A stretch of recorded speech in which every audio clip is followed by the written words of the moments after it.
Here's a quick review. Somebody mentioned on YouTube that I should do a video review about the gun I'm using to shoot USPSA in the Open Division. So I'm going to do a quick one. So this is my gun. It is a JPL Precision built. JPL Precision is the company name, a gunsmith name. His name is John Larson. He's based out in Redmond, Washington, which is close by, just like half an hour away from where I live. So it's easy for me, instead of having to go to an out-of-town gunsmith, buy it, and every time you need something tuned or fixed or all that, you have to ship it back and forth, which can be a pain in the ass. So I just drive over to John's house and then drop it off. Like for instance, I had my extractor looked at today. Just dropped it off in the morning, picked it up in the afternoon. He ran me through the extraction issues that I've been having, went into details explaining, you know, the size of the brass and the claw and how the claw works, and you know how the claw was actually pinned a little bit and so forth. So it was pretty interesting, very educational as well. So John doesn't just fix it for you and builds it for you. He tells you what goes on, what's going on with the gun. So I appreciate that a lot. So this is the gun he built for me. I bought it originally as a 38 Super. It was a standard, almost true ball looking gun. It was a 10-year-old gun built by, oh my gosh, somebody who lives here in the Pacific Northwest. And I bought it for a pretty low price. And then had John basically rebuild almost everything. But it evolved from a 38 Super to what it is today through multiple steps. The first thing I did was I shot 38 Super for 2 years, a year and a half maybe. I got so sick of it because I had to start picking up brass. I mean, if you don't mind picking up brass and reloading a 38 Super and like a range chicken picking up brass from the range, then 38 Super will be the way to go. But if you're like me, you just wish to buy like once fired 9mm brass, shoot and leave it on the range, 9 major is so much more convenient. Oh my gosh, cannot imagine. Anyway, so run through the features of the gun. Standard plastic STI. Let's do it from the bottom up, right? So it's a Dawson Magwell, Dawson Ice Magwell. Let me bring it close. Okay, it's the Ice Magwell, aluminum. I didn't get the heavy brass one, which I should. I think the new trendy thing to do is not just a quick moving upper, but actually a heavy grip, heavy bottom area, so that the science is, your pivot point of the gun is here. When it recoils, the gun wants to push back this way. So if the bottom part here is heavy, it takes more effort to push the gun back. So it mitigates recoil. I think it works. Science is pretty sound. I haven't had a chance to shoot a heavy grip, like a metal steel grip with a heavy brass magwell at all. So I think I only shot a friend of mine's gun once, John Vlieger. Felt really good though, so maybe that's a good way to go if you're getting a brand new open gun. So plastic STI grip. I originally bought mine with a SV grip. It cracked. Then I just replaced with a STI grip. So one of the things you want to watch out is the grips crack most oftenly here at where the magazine catches. And the reason is, if you load your magazine to capacity, most MBX mags and STIs, VMAGs can fit 29 rounds if tuned correctly. Some can fit 30. The problem with that is when you insert a magazine and to a capacity, and when you insert it into the gun, even if you can make it fit, it's going to be a hard click, and there's a lot of stress put at this magazine catch right here. Which basically, if you do that all the time, you run the risk of cracking the plastic grip. So what I do nowadays is, in order to maintain the life of my plastic grip, I load only to 29 rounds. Because that's, most of the time you only need 29 rounds, or 28 reloadable. So what I do is, I just start with 29 and reload to another big stick. I just use big sticks exclusively. I think throughout my whole entire career, I only found maybe 10 stages of shooting in the past 6 years that require 30 rounds exactly, that you actually get a benefit for not having to reload your gun. And so for those stages, for those rare occasions, I'll load up to 30 and then hope it doesn't crack. It lasts pretty long. It should work fine if you don't grind down too much. So I've taken the plastic Sti Grip and I've ground down as well. I created finger grooves here. I've taken some of this material off so I can get a higher purchase on the gun. Right? Let's get the angle correct. And this is positioned just for me so that when I grip the gun, my fingers go right there, which gives me a slightly higher purchase as well, better grip. So that's what I do. So that's the mag well, and then I have a pin safety as with all limited and open guns. There's no reason to have the safety working. If you go up here, if you look at my mag catch, it's just a basic magazine catch. I think this is ground down. This is slightly, the original magazine catch is the extended version. I believe it's the extended magazine catch, but it's ground down because I had a bigger button here. I don't use the button anymore. You know, there are some round, gigantic round paddle, and then they have the longer paddle buttons that allow you to, you know, just without twisting your hand, press the magazine catch easier. I don't like that because there have been many times that I've thrown away a major match because I accidentally pressed the magazine catch when I established my two-handed grip. My hands are slightly big compared to a lot of people, slightly meaty as well, not super meaty, but I feel that you look at how close the magazine catch is to my hand here, right? So when I grip the gun, you can see that my flesh is practically right there, pressing onto the button. So if I had a paddle or a big nub or an extended magazine release, I'd run the risk of accidentally just touching the magazine catch and the magazine drops out. And you can see this in a couple of my Area 1 videos. I think Area 1 3 years ago or 2 years ago, I did exactly the same thing. I picked up the empty gun, put a magazine, click, and then I racked it, and then I drew, fire one round, the magazine dropped. And that sucked. And then it caused a major jam and so forth, and then the wheels come off, right? So never do that anymore. I don't run mag catch anymore. I just practice flipping the gun a little bit and making sure that I press onto it. I mean, it's pretty positive. So this is my normal grip position. I cannot really reach it, but when I reload, I go like that and then bring it back. It's pretty fast, right? So go and then continue, which is fine. The other significant thing that you see immediately is a long flat trigger. I use the SV bow, I don't know what you call this trigger, the exchangeable or replaceable trigger. I love the long flat because it gives me an impression that my trigger is lighter. Because once I put my pad on the trigger, it's further or longer. I think I have longer hands. Longer fingers as well, bigger hands, so I use the long flat. A lot of people don't like it, they prefer the short flat or short curved ones. I really love the long flat. It makes it feel like a quarter to half pound lighter. My trigger is tuned at, actually before this morning, before John took a look at it, it was 1 3/4 pound. Now it's 1 1/2 pounds, which he tuned it this morning, which was great, right? Really fun, very fun, fast trigger. So that's why I run a long flat. The other thing you see is the safety. I don't have a Swenson safety. Swenson safety is those safeties with a shield that goes up here. Some folks have really meaty hands, so when they hold it up here, the slight contact their hands, their thumb, right, and maybe sometimes give them slight bites, or if they hold the gun too hard, it might retard the slide from moving back forward. So having a safety with a shield, sometimes it's like a small piece of metal that sticks out here. If you Google it, you can see it. It protects your thumb from touching the slide, which is great, right? I don't run that because I don't ever get it. I don't ever touch it. Very rarely. Okay?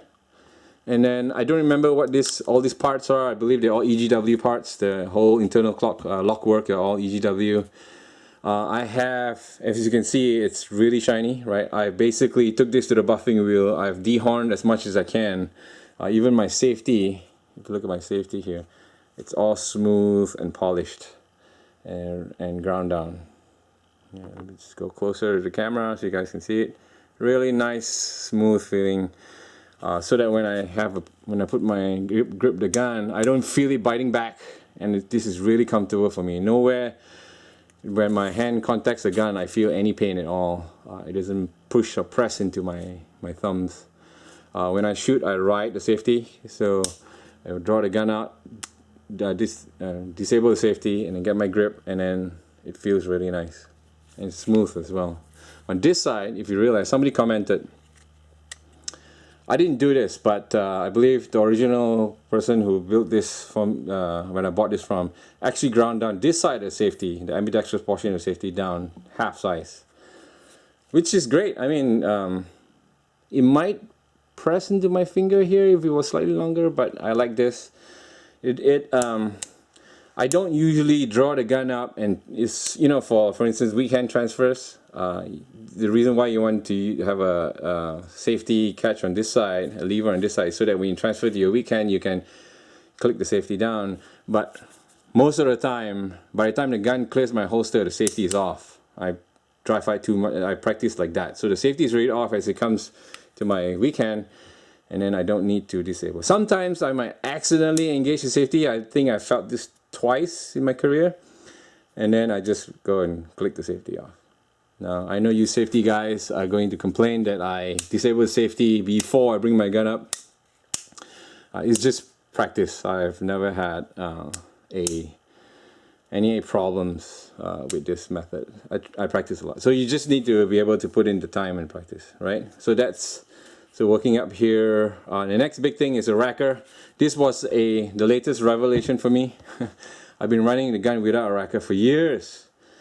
You know, because I can get, like John's mentality when he built the gun was, if you build the gun right, you don't need the racker. The gun will run. You don't need to rack your gun. All right? I mean, if the gun is built well and runs all the time, why do you need a racker? Right? The racker is just to rack the slide when you have a malfunction, maybe, right? I mean, when you're just loading the gun, you can take your time, lower the hammer, and pull the slide, which makes it easy for you to do that. Why do you need a racker? The primary reason for me getting a racker, I think I made a video about this, is one, I can get rid of the kickstand, so that, you know, one of the reasons why you're using this racker is dual purpose, so the racker it raises the gun off the table on table starts, so you can easily get a nice grip of the gun and bring it up. That's one purpose. The second purpose is an unloaded starts. When you insert your magazine, instead of going over this way to grab your gun to rack it, which, you know, you could, if you don't grab and you're gonna get a nice purchase on it, you won't be able to rack it consistently, or going over is even worse. A racker is really consistent. Insert the magazine, rack, gone, right? It's easy. It's very effective. So because of the dual purpose, the racker is an easy upgrade. One thing you want to worry about rackers is I run a big Seymour, as you can see, and some people complain that big Seymours have a large body, which I complain as well, but the biggest problem with a big Seymour is it doesn't give you a lot of space for ejection. A lot of people complain that, hey, you know, I don't want something blocking up here in case I can't eject it. And if you ask John, he'll tell you that a properly built gun will clear this. This is all the space you need in order to eject around. If you tune your extractor, tune your ejector correctly, you will not have any issues with this. And I have not had any issues with this kind of extraction, right? So, so some folks will run the racker on the right side, which again, I don't understand why you do it on the right side. Because when you load the gun, then you have to tilt your gun over this way and grab the racker in order to continue. And that's all just wasted movement. Instead of loading up here, rack, and then distance from here to here is really quick, why do you go over, rack it, and come back like this? It's just, I don't know, I don't get it. You might say that you run a racker on this side because you have a 90-degree Seymour. Then, yeah, I guess it is, because then the whole entire Seymour is located on this side. There's no space to put a racker. Then you run a racker on that side. So, on that note, great segue to the Seymour. I run a standard upright. I like the standard upright. I don't like the 90-degree crap. Some of you will give me crap for that. Haha, pun. I don't like it because I just don't feel, the only benefit of running a 90-degree mount is to get this objective lens as close to the star as possible, giving you very little height over bore issues, right? For folks who transition from iron sights to open and back, I see the benefit, right, of running lower so that the dot is only marginally higher than actual sights on an iron sight. So from a training perspective, you don't have to change a lot of your technique. I shoot open all the time, so that's not a non-issue for me. Even transitioning from iron sights to open, for some friends of mine, they take only like a few days to go back and forth, and which is I mean, if you don't have training, if you don't have a regular dry fire training program, then of course you will have issues. But if you have regular training, regular dry fire practice, these are all non-issues. And the reason why I use an upright is because it looks so much better. When I look at a gun, it feels like it's a well-balanced tool, a well-balanced piece of machinery, right? It looks sleek this way, it looks way better, slimmer this way, and it fits into a lot of holsters and equipment, and you don't have to worry about all those kind of things. So that's my personal preference. This gun runs well, it's tuned by John, extracts well, except for some extractor claw issues that I had the past few weeks. That's been fixed. Nothing to do with the C-more blocking anyway. If I were to go down a new route, I would never use a 90 degree, I will go to the new micro dots. That's something that I am still interested in. I might play with that one day. The new micro dots like the Romeo 3 and the, I think the hot thing now is the Delta Point Pro DPP. Shout out to all you DPP crews. So I run that. I also have a blast shield in order to protect the lens of the C-more from expanding gases. I originally thought that I needed this, but I did not because the port is so far away from my C-more, it never affects it. If you have popple holes up front here, if you have additional holes to vent the gas, then you probably need this blast shield. You can see some of those guys who have like 3-4 holes of the V8s, you see that the C-more is really filthy and dirty. So the blast shield is great. I didn't need it, but I left it on because it looks sexy. It looks really nice with this sticking out like this. The profile of the open gun really reminds me of, looks like an open gun. So I left the blast shield. You don't really need this actually. I run a 8 MOA dot. I used to run a 6. I don't know if you can see it. Let me see if I can bring that up here. Where's the dot? That's just hard. There we go. It's turning up. So I run an 8 MOA dot. The reason is I ran a 6 before. It was too small.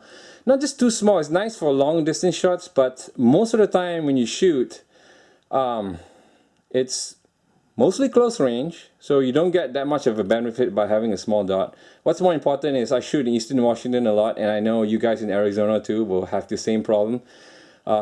It's brown everywhere, sand and dirt everywhere, and a 4 MOA or 6 MOA dot will get washed out, even at maximum brightness. Even my 8 at maximum brightness, I struggle to see it sometimes when shooting Eastern Washington.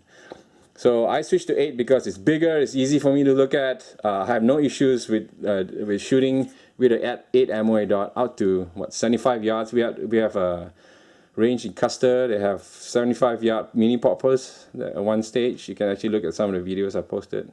Managed to hit that. So 8 MOA is good for me because it's easy to acquire at close distances as well. Then moving forward, thumb rest. Matter of preference actually. I prefer the thumb rest, not because of recoil mitigation. It's more of a great index. I know you can press down on the thumb rest and get a better grip and hold on to the gun tighter. I am not a person who crushes their grip. I'm one of the pansies, if you like. I have open hands, they call it, open soft hands. I usually just grab it, and it's about 50-50. I don't have like a crushing grip on it because I don't do that. I just can't shoot the gun this way. I usually do 50-50. The gun is well balanced enough to come back really quick. It doesn't really matter The other thing about open guns, this whole myth about whether the dot leaves the screen and all that kind of jazz. To tell you the truth, after shooting open for so long, it doesn't really matter where your dot goes. You can be going this way or that way, as long as it comes back to the same spot as fast as possible. Then that's all you need, right? That's all you really need. You don't care if it goes straight up this way, goes to the screen and come back. If it goes this way, if it goes up and has some dwell time and then comes down, even while staying in the display, if it's longer than if it takes to go up and down, off the screen, come down, I'd rather have the faster tracking dot. So from a recoil mitigation, I do have a like 50-50 grip. I use the thumb rest primarily as an index point. So when I start to reach my grip, I feel it hit the thumb, and that's my grip, right? So that's that. And the reason why I use a small one, an RHT rest comp, can't remember what it's called, speed something.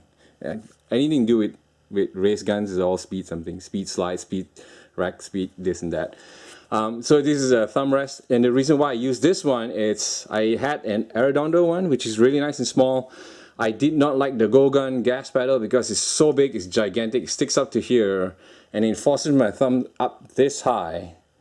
And the reason why I didn't want this is because before I had the racker on, I could run my hand like this, right, with my thumbs up, because the Go Gun gas pedal was that high up.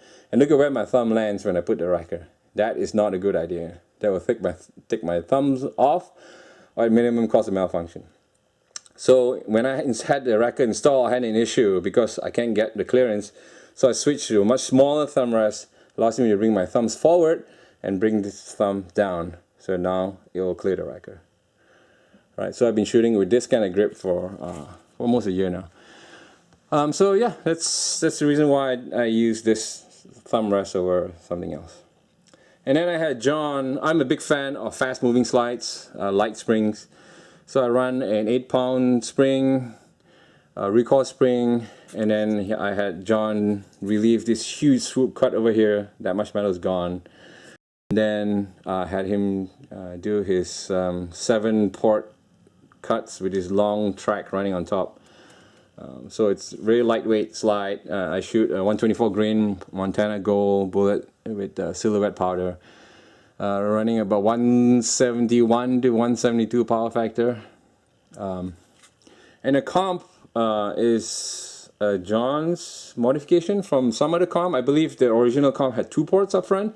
He sliced one off and he put a crown, and it works.